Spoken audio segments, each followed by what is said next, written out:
700 Club. I have a recipe for a manic dog. A recipe for a manic dog, do I dare ask what it is? Chamomile tea bags. Chamomile tea bags? Last night, I'm still telephoned out. My eyes were sore. So I took some chamomile tea bags and I soaked them in hot water, and then I lay on the sofa and I put them on my eyes. And my dog jumped up and ate them. He was so mellow for the entire evening. It's incredible. So that's now going to become part of his regular diet. Folks, it's amazing what you'll learn on the 700 Club if you'll just turn in and watch and listen. You were also doing something the last couple of days, though, too. You've been working on a book. And I'm finished. Are you Bless really? God. Yes. Now, what's it about? Tell me again what's it about. It's called Sparks in the Dark, and it's a story of maybe 100 people whose lives have really inspired me. People I've interviewed over the last 3.5, 4 years who've faced tough things in their life but found God to be faithful. So I worked from 10 in the morning right through till 2:30 in the morning. But I'm done! Oh, right. I now have a life. Now, what's the publishing date on it? When will it come out? I think it comes out for CBA this summer on Thomas Christian Nelson. Booksellers Association. Excellent. We'll look forward to it. Sparks in the Dark. It's not some discussion of your romantic involvements in high school or something like that. It's a devotional thing? No, it's not postcard. It's a book. I see. Oh, okay, very good. Very good. Well, we better move right along, I think. I think so. Coming up in today's 700 Club, do-it-yourself home abortions. That term may soon become a household word across America. Stay tuned for a shocking report from CBN News on self-abortions.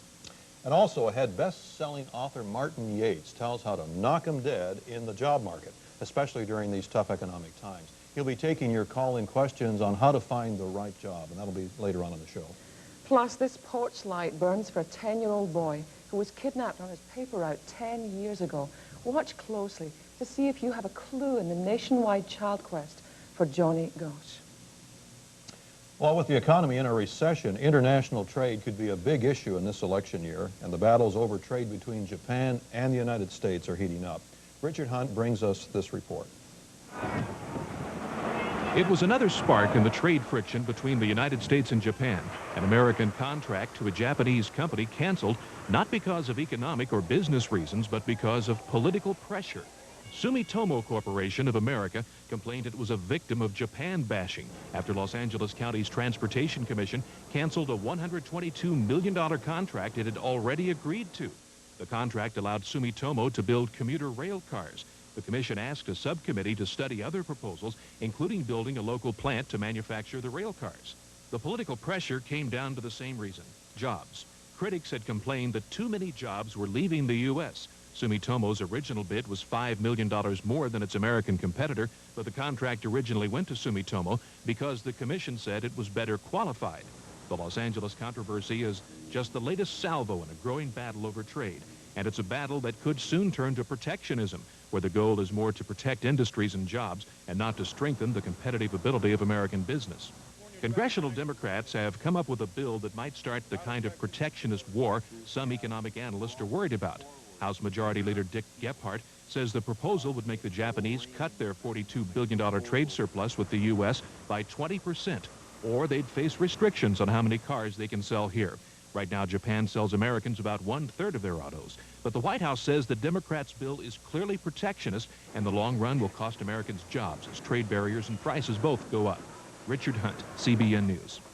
That's the trouble with that, Dave, that sometimes we so overreact to something, and I don't know whether it's something that's just crept in the last few years, but we seem to always be pointing the finger at someone else and saying it's somebody else's problem, rather than something that perhaps that we need to look at ourselves for. Well, I think you're right. There are some real economic concerns, obviously, with our trade imbalance, and we do need to look at relationships with other countries, including Japan. But as you've pointed out, so often when things get hard and tough, we look for somebody else to blame, and usually it's an ethnic group, which is really unfortunate. And I'm very concerned about a lot of this trade talk escalating into ethnic bashing, and we're going to have to watch that, I think, very carefully.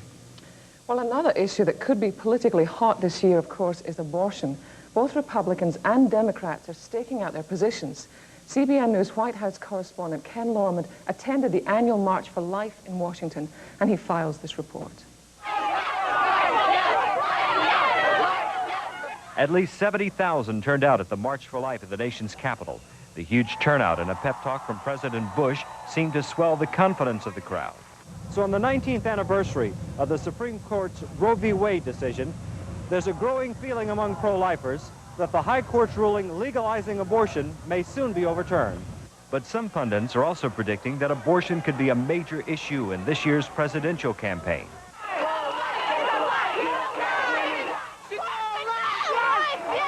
The Democrats running for president showed up at a gala pro-choice event Wednesday. With President Bush firmly in the pro-life camp, they're all out to capture the pro-abortion vote. Purported Democratic frontrunner Bill Clinton said Roe versus Wade should live. Bob Kerrey restated his opposition to teenage daughters having to notify their parents before the girls can get abortions. Tom Harkin said government should have to pay for poor women's abortions. As for Mr. Bush, he may have solidified support with opponents of abortion by naming Senator Don Nichols, a staunch pro-lifer, to head the Republican Platform Committee. Their joy may be short-lived, though. For years, the GOP platform has contained a tough pro-life plank, but Nichols says he's leaving open the possibility of compromise with pro-abortion Republicans who want that plank dropped. Ken Lormond, CBN News, Washington.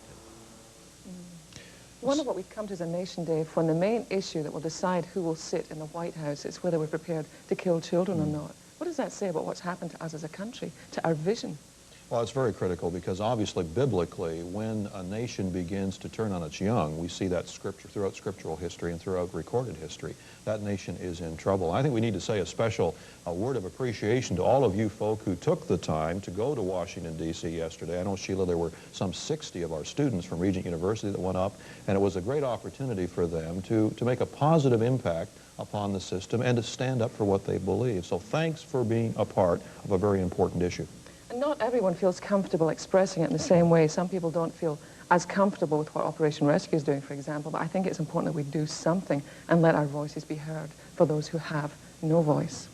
Well, what if abortion is outlawed? Some people on the pro-abortion side have an answer. It's called self-abortion, and it's already starting to spread across America. Linda Freeman brings us this report. Do-it-yourself abortions. In private homes across America, thousands of women are secretly gathering in small groups to learn how to literally take the abortion battle into their own hands. I think that I was providing a safe service. This 25-year-old woman does not have a medical license or hospital backup, but she has already illegally aborted 3 pregnancies in living rooms like this one. Georgia medical examiner William Miller.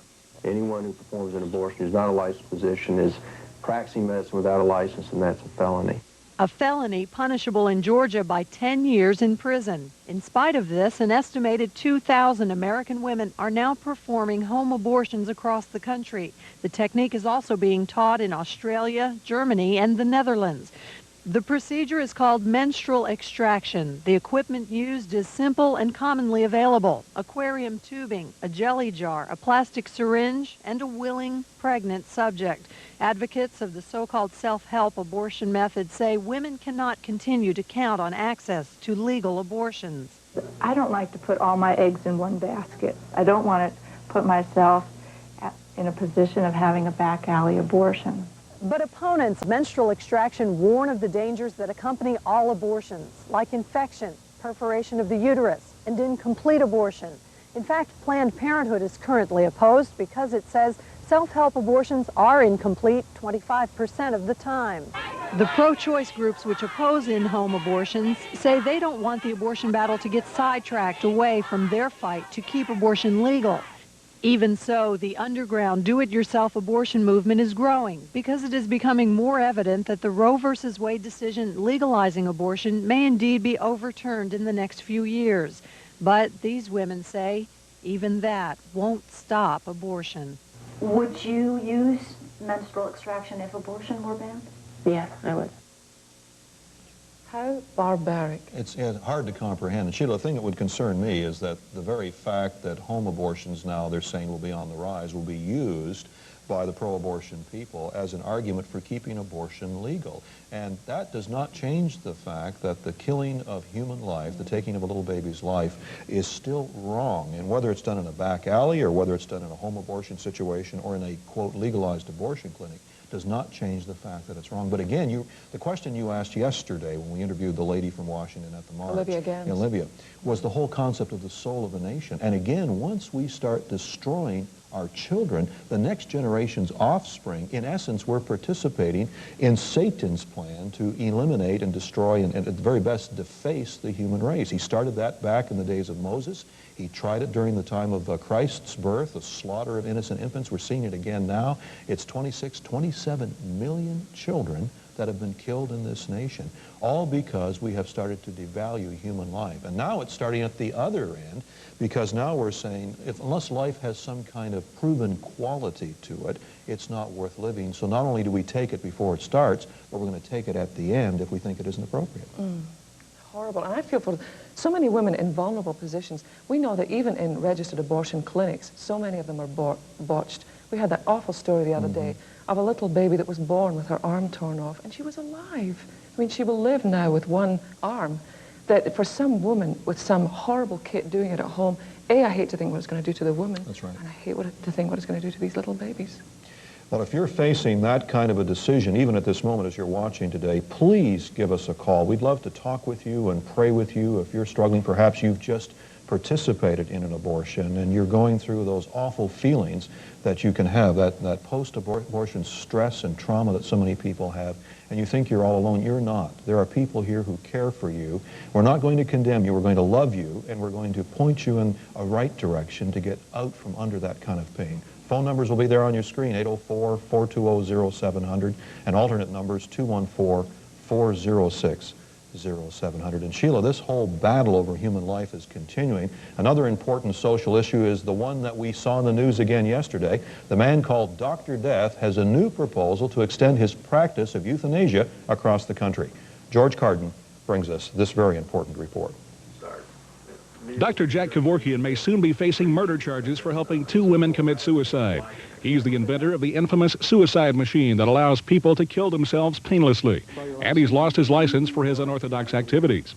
Now the man nicknamed Dr. Death is proposing doctors nationwide form a huge network that would help people commit suicide. Kevorkian proposes panels of suicide specialists be set up to review and approve requests from people who want to kill themselves. He suggests this might actually reduce the number of suicides. He says many people kill themselves in a sudden panic, and their minds might be eased if they knew medically assisted suicide was available. Many doctors are blasting Kevorkian's proposal, though some say something should be done so physicians can assist people who want to die. As one put it, veterinarians do this for animals. Should the physician do less? But as another pointed out after reading Kevorkian's plan, quote, the physician should support and promulgate life, never death. George Carden, CBN News. Again, we're dealing with this whole concept of the value of human life. Now, there is one nation in the world, Sweden, that does have a doctor-assisted suicide program. And again, just because one nation has it or because people are at a point in their life where the pain is very, very difficult, it doesn't make it right to take human life. And this will continue to be a critical issue in our nation. Pretty tough news segment today, and it carries on. Magic Johnson may quickly find himself embroiled in a controversy over Olympic basketball. If Magic is allowed to play, will other teams go along? Deborah Whitson files this report. After Magic Johnson found he was carrying the AIDS virus, he quit professional basketball. But he still wants to play in this summer's Olympics. At least some foreign players who might face Johnson on the court say that's not acceptable to them. The Australian basketball team is considering boycotting the Americans if Magic is on the team. Some point out games can get quite bloody, and they don't want to risk infection with Johnson's virus. An Australian Olympic medical official has warned Magic represents a realistic threat of passing on the infection. The team's coach says he'll leave the decision of playing against Johnson up to each team member. But as one of the Aussie players puts it, if it comes down to either going for the gold against Magic or staying away from him and taking a silver medal instead, he'd settle for silver. I'm Deborah Whitson, CBN News. That might be the end of Magic's hopes for the Olympics. I know that's a big thing he wants to do, but I understand their concern. Basketball does get very bloody, and I understand that someone would feel a gold medal's nice, but life's better. Well, I think when you're dealing with this disease we've called AIDS, being conservative in terms of your approach to it, and I think the team doctor for the Aussies is correct, it's probably better to take a more conservative approach. And again, have to be very careful that we don't dehumanize people with AIDS. I mean, these folk need help, they need encouragement, they need love, they need compassion. But we also have to keep in mind the needs of the rest of society, too. Okay, enough of that. We're going to bring you some good news now, something to cheer you up in your day. Coming up, a businessman finds real success serving on the job. His story is just after this break.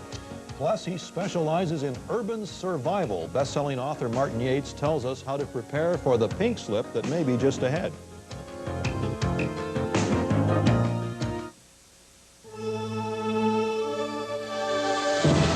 Fierce and violent attacks are striking this nation, led by the most evil forces in the universe. With deadly accuracy, they are penetrating the hearts of millions of families, violating the mind and soul of each member, and killing their faith in God.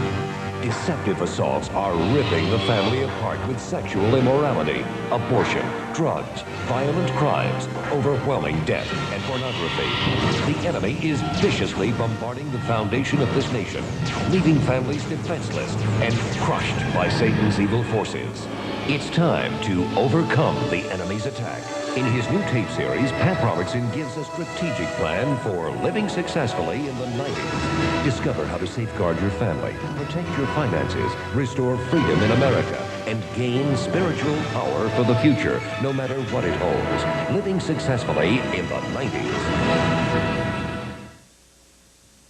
Welcome back to the 700 Club. If you haven't gotten involved with